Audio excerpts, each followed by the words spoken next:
Al-arja, apa itu arja? Pincang. Wal awra, yang ketiga al-awra. Al-awra itu buta sebelah. Nah, yang keempat wal maridah, hewan yang sakit. Nah, li hadits al-Bara bin Azib radhiyallahu taala anhu, berdasarkan hadis yang datang dari sahabat Bara bin Azib radhiyallahu taala anhu, an Nabi sallallahu alaihi wasallam qala, dari Nabi sallallahu alaihi wasallam beliau bersabda, arba' la tujzi fil adahi, ada 4 perkara ataupun 4 aib yang tidak boleh ada pada hewan kurban. Kalau ada, berarti tidak boleh kita menjadikan hewan tersebut sebagai hewan kurban. Yang pertama kata Nabi sallallahu alaihi wasallam al-awra, yang buta sebelah. Nah, Yazid, kalau buta 12 Yazid, 12 mata, 12 matanya buta, dua-duanya buta. Ini buta sebelah. Kata Nabi al-awra, yang buta sebelah itu enggak boleh. Nah, yang dua-duanya buta Yazid, lebih enggak boleh. Kemudian apa? Kata Nabi sallallahu alaihi wasallam al-bayyin awaruha, yang jelas kebutaannya. Yang jelas kebutaannya. Apa faedah yang bisa kita ambil jamaah? Kalau yang masih bisa melihat itu boleh. Nanti akan kita jelaskan. Nah, seperti al-ashwa. Al-ashwa itu yang di siang hari dia bisa melihat, tapi kalau sudah malam tidak bisa melihat. Namanya ashwa. Itu boleh, tapi dimakruhkan. Nah, nanti akan kita jelaskan insyaallah. Kemudian kata Nabi sallallahu alaihi wasallam wal maridah al-bayyin maraduha, hewan yang sakit, yang jelas sakitnya. Ya, yang sakitnya tersebut membuat dia dagingnya itu tidak bagus, buat dia kurus ataupun menyebabkan kematian. Nah,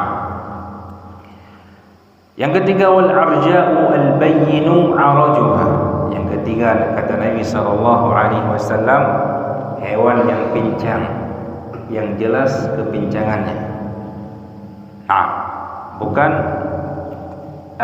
pincang yang sedikit, tapi pincang yang parah.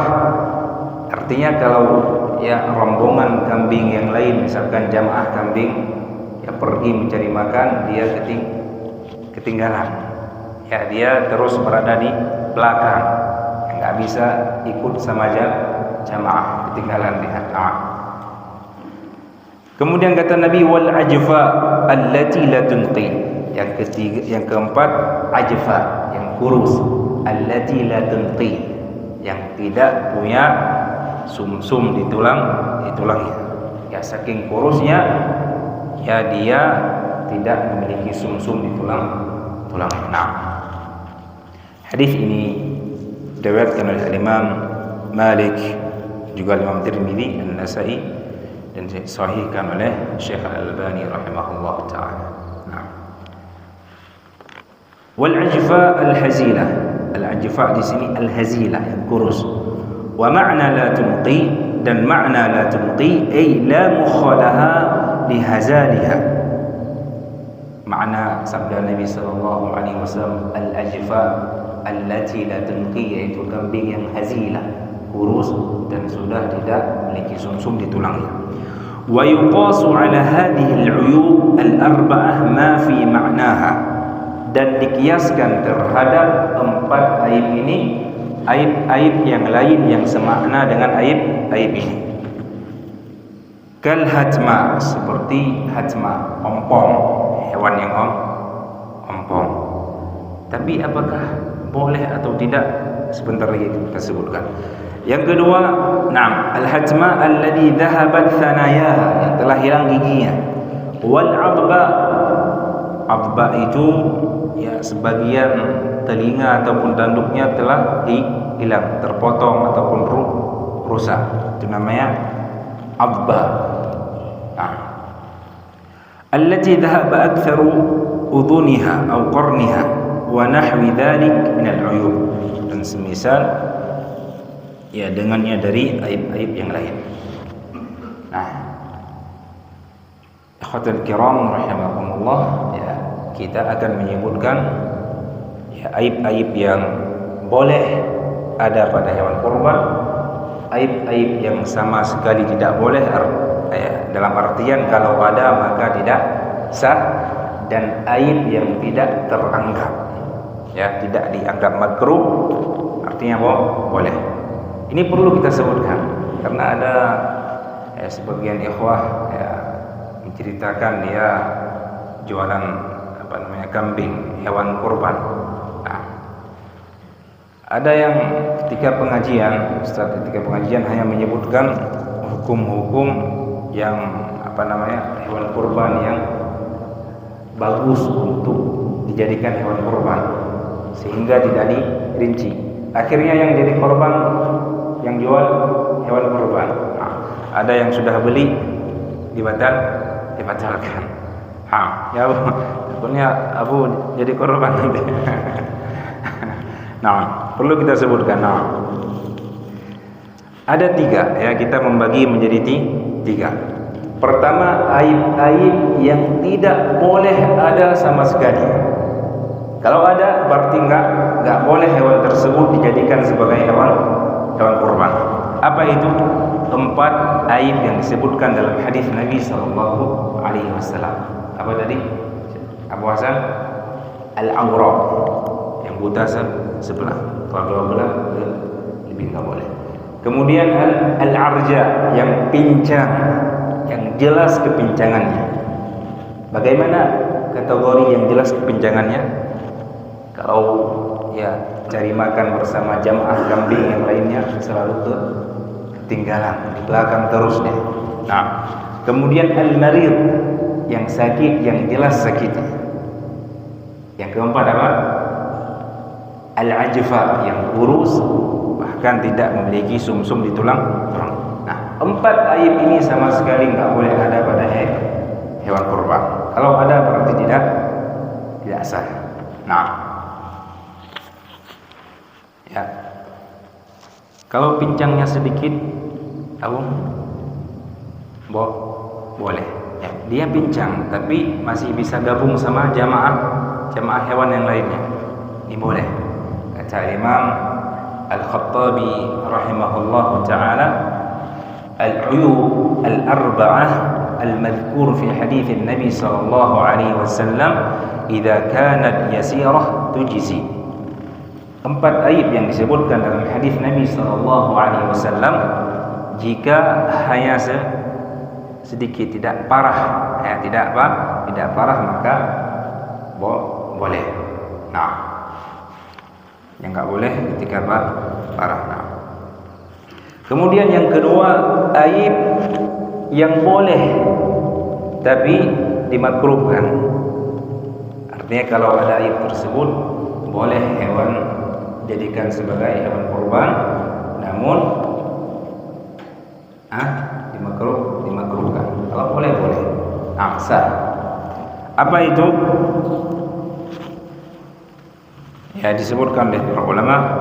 Ana menukilkan dari kalam guru kami Syekh Yahya Al-Amrani hafizahullah taala dalam kitab beliau Al-Mukhtasar fi Ahkam al-Udhiyah.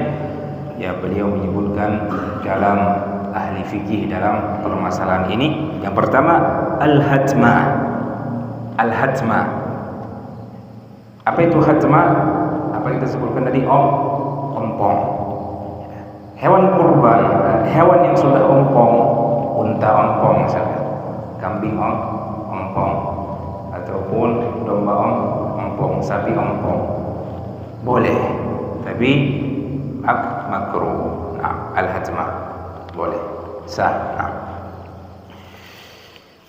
dari mana sisi sahnya? Ya, disebutkan oleh Syekh Ibn Utsaimin rahimahullah ta'ala dalam kitab Syarhul Mumti', ya, adalah ketika Nabi sallallahu alaihi wasallam ditanya ma yuttaqa fil adhahi, apa yang tidak boleh dalam hewan kurban, Nabi hanya menyebutkan 4 perkara, 4 aib.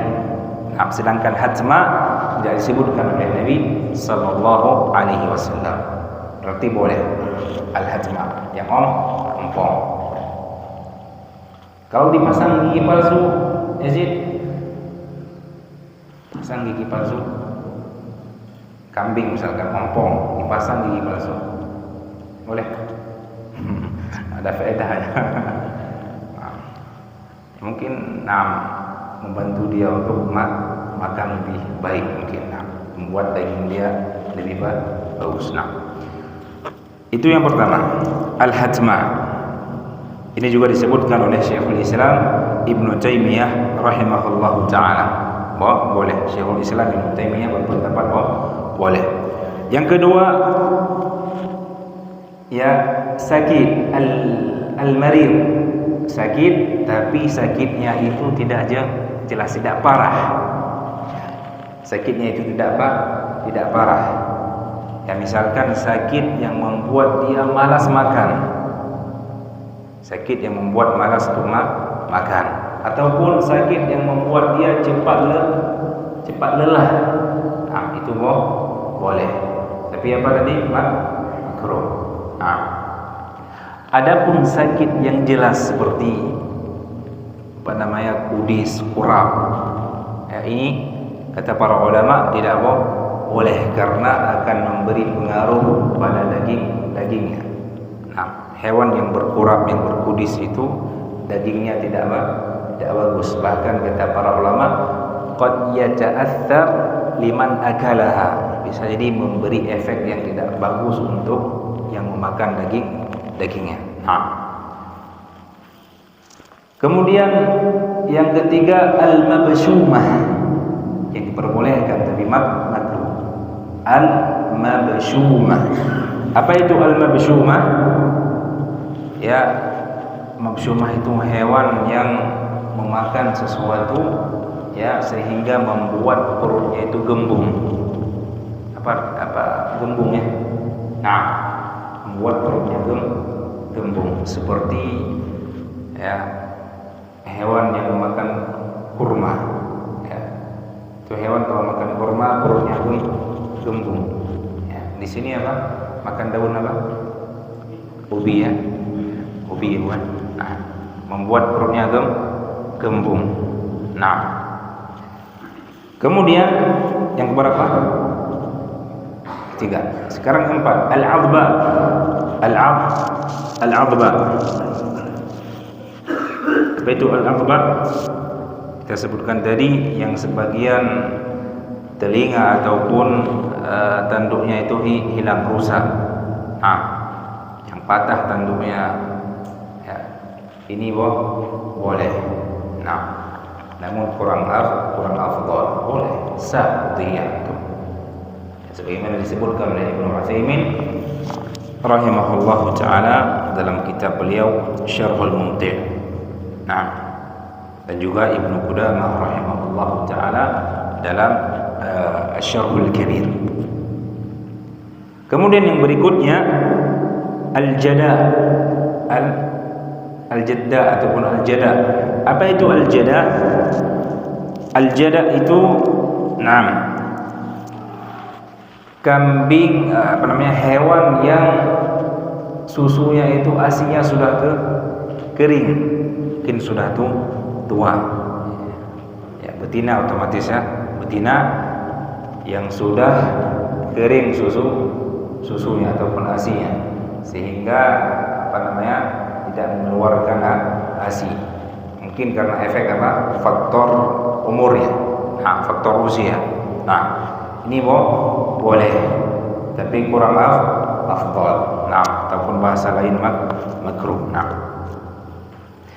Yang kelima ya. Yang kelima al-batara. Keenam, al-batara. Ya, apa itu al-batara? Disebut dengan maqtu'ul ilyah, yang terpotong ekornya, terputus ekornya. Ya baik mungkin faktor dilempar sama orang ataupun apa ya, maka diperbolehkan.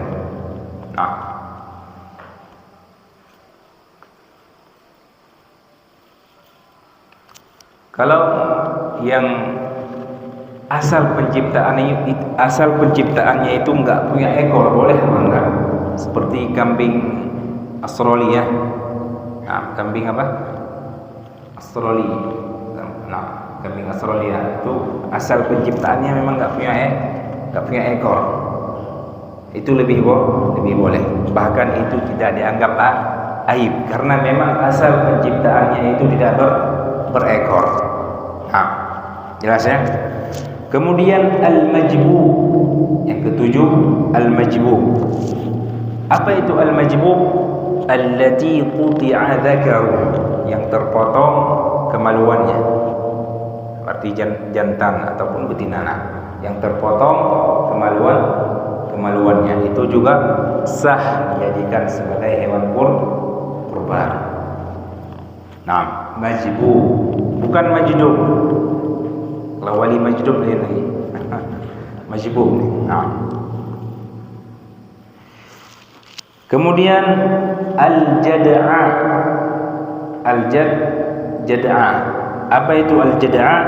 Al-jad'a itu maqtu'ah al-anf, yang terpotong hidungnya. Hidungnya terpotong. Itu boleh dijadikan sebagai hewan kurban, namun makruh ataupun kurang afdal. Yang disebutkan oleh Al-Imam Abdul Bar rahimahullah taala dalam kitab beliau Al-Istidhkar. Dan juga disebutkan oleh Syekh Ibn Utsaimin rahimahullah. Ini juga pendapat jumhurul ulama. Kemudian khurraj, yang keberapa Ustaz? Yang 9-nya khurraj. Apa itu khurraj? Hewan yang berbisul, tapi bisulnya itu sudah menonjol, sudah besar. Nah, bisul ini diantara aib yang diperbolehkan, tapi makruh, disebutkan oleh para ulama dalam kitab-kitab fikih. Nah, kemudian al-haula. Apa itu haula? Yang juling matanya. Nah, yang juling matanya. Kemudian ya kita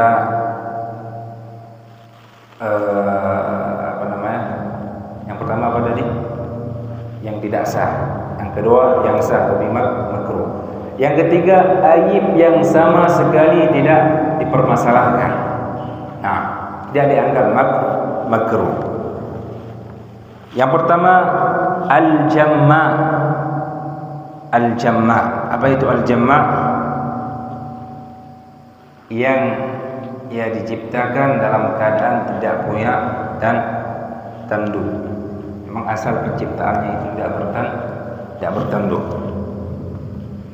Akan tetapi ya sebagaimana kita sebutkan di pertemuan yang lalu, yang bertanduk itu lebih afdal, ya sebagaimana hadis Nabi sallallahu alaihi wasallam, "Dhahha bi kabshaini amlahaini aqranin."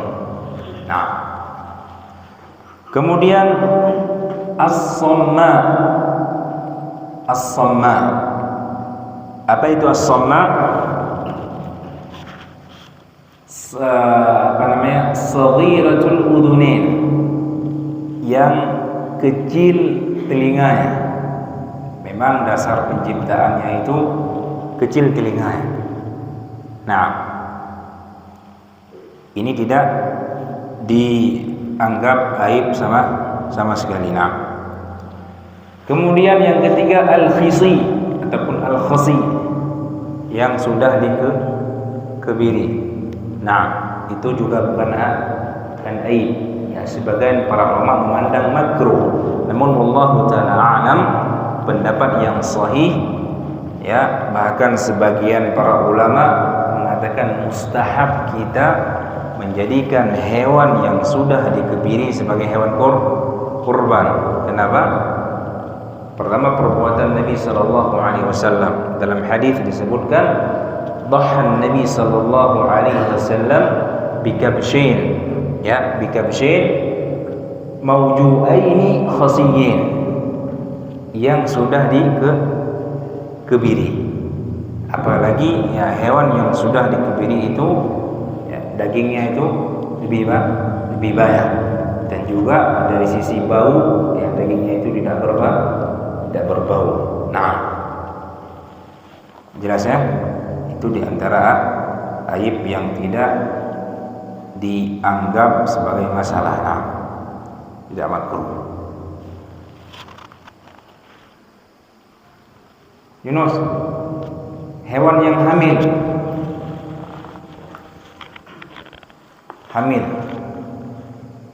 kambing hamil, domba hamil, sapi hamil, ataupun unta yang hamil, boleh apa tidak dijadikan sebagai hewan kurban?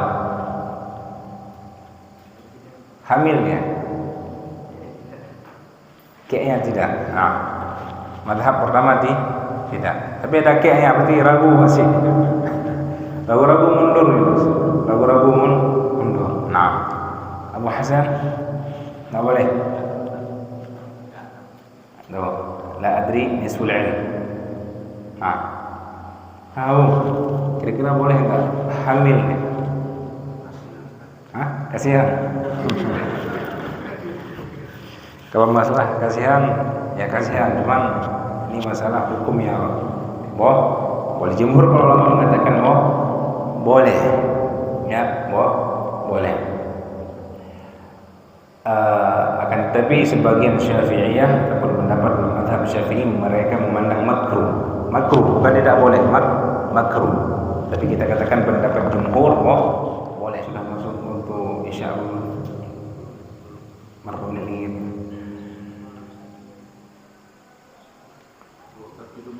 Hah? 7 menit ya.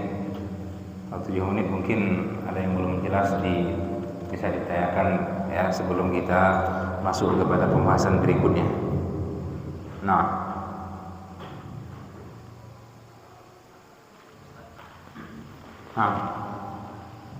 tadi salah satu yang dimakruhkan kan terpotong kemaluannya. Nah, Ya, ada yang 9. nah, Tadi yang dibolehkan yang dikebiri. nah, ya itu yang lupa tambih. Jelasnya.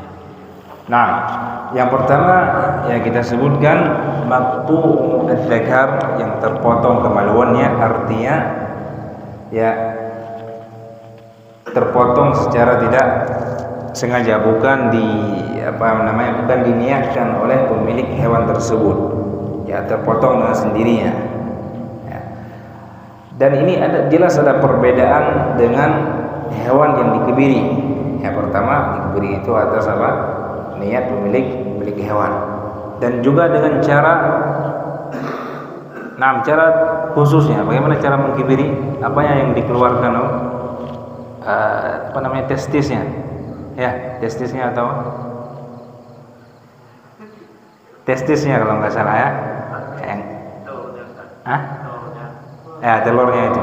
Nah, kalau terpotong kemaluannya bisa jadi ya bukan testisnya yang keluar, tapi kemaluannya yang terpotong, tongkat kemaluannya yang terpotong dan sebagainya. Nah, jelas ada perbedaan. Nah,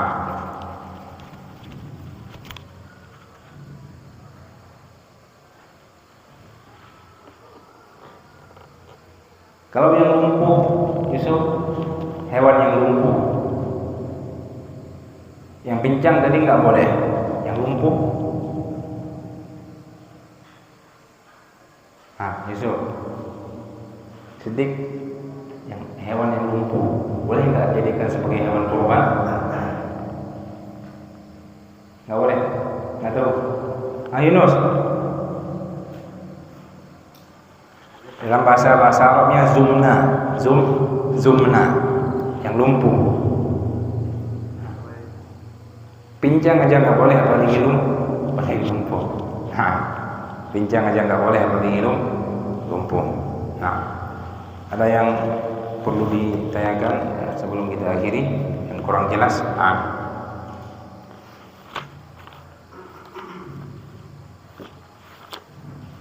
Jelas ya?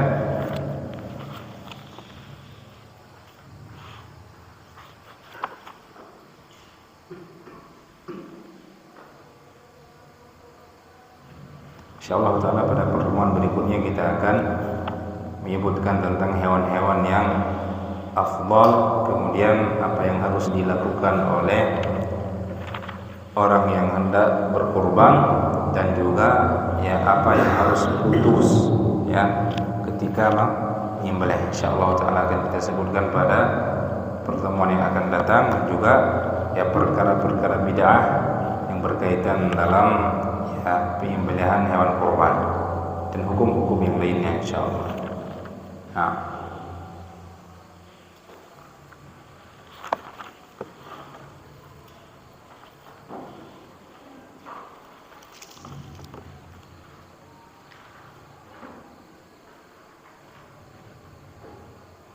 masih ada waktu, kalau ada kita lanjutkan, kalau nggak ada pertanyaan kita baca sedikit. Nah, kita baca sedikit ya, biar cepat kita selesaikan. Al-mas'alatul rabi'ah, permasalahan yang keempat, waktu dzabhil udhiyah, waktu menyembelih hewan kurban. Kapan waktunya? Yabtadi'u waqtuha min ba'di salatil 'id liman shallaha.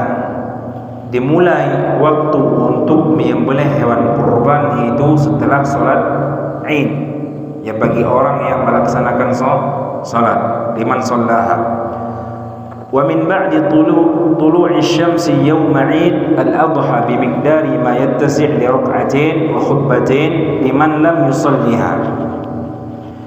Dan dimulai dari terbitnya matahari di hari Idul Adha. Ya, kira-kira waktunya itu ya bisa seseorang melaksanakan 2 rakaat dan 2 khutbah. Nah, jelas ya? Kira-kira 2 rakaat dan 2 khutbah ini menghabiskan waktu berapa? Setengah jam ya?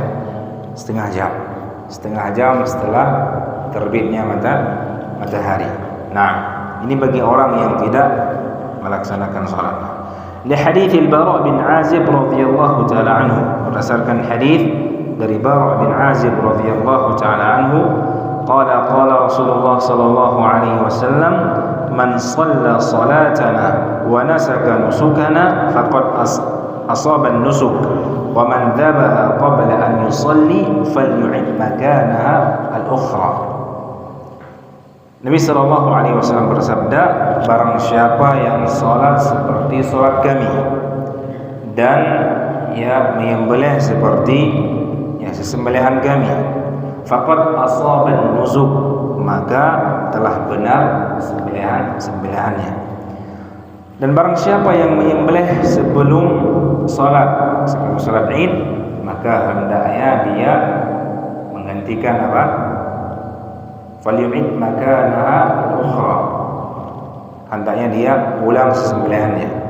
Yang sudah disembelih sebelum salat Id itu tidak sah, harus diganti dengan hewan yang lainnya. Nah, hadis ini diriwayatkan oleh Imam Al-Bukhari dan juga Imam Muslim rahimahumullah taala.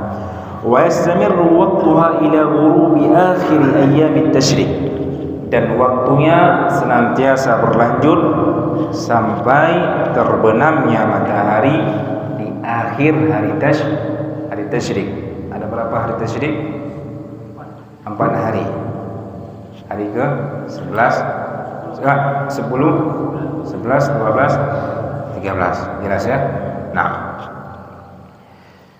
ya, berdasarkan hadis dari Jubair bin Mut'im radhiyallahu taala anhu, Nabi sallallahu alaihi wasallam mengatakan, kullu ayyamit tasyrik, ya setiap hari tasyrik itu dzabhun, ada sesembelihan.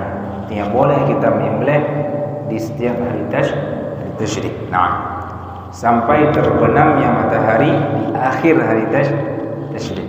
Nah, boleh enggak menyembelih di malam hari? Boleh. Nah, boleh, enggak masalah. Sebagian mengatakan makruh menyembelih di malam hari. Nah, di pendapat yang benar, ya tidak dimakruhkan menyembelih di malam hari. Nah, kemudian wal afdal dzabuha ba'da al-faragh min salatil 'id, yang lebih utama itu ya menyembelih hewan kurban setelah selesai dari salat 'id. Li hadits al-Bara' bin Azib radhiyallahu taala anhu, berdasarkan hadis Bara' bin Azib radhiyallahu ta'ala anhu anna an-nabi sallallahu alaihi wasallam qala awwalu ma nabda bihi ya يومنا هذا نصلي ثم نرجع فننحر فمن فعل ذلك فقد أصاب سنتنا ومن ذبح قبل ذلك فإنما هو لحم قدمه لأهله ليس من النسك في شيء. Kata Nabi SAW, yang pertama yang kami mulai di hari ini adalah salat. Kita salat kata Nabi, thumma narji, kemudian kita kembali, fananhar, maka kita menyembelih, melakukan penyembelihan. Barang siapa yang mengerjakan demikian, maka dia telah asaba sunnatana, sesuai dengan sunnah kami. Naam. Wa man dzabah qabla dzalik, kalau ada yang menyembelih sebelum itu, yaitu sebelum salat, maka itu hanyalah lahmun, ya daging yang dia suguhkan kepada keluarganya. Nah, dalam hadis yang lain kata Nabi, innaha syatu lahmin, itu hanya ya syah kambing yang diambil dagingnya, tapi bukan untuk ukur kurban. Nah, kemudian kata Nabi sallallahu alaihi wasallam, laisa minan nusuki fi syai', ya tidak tidak dianggap sebagai hewan sembelihan hewan kurban. Nah, jelas ya. Nah, kita akhiri. Subhanakallahumma rabbana bihamdik, asyhadu an la ilaha illa anta, astaghfiruka wa atubu ilaik.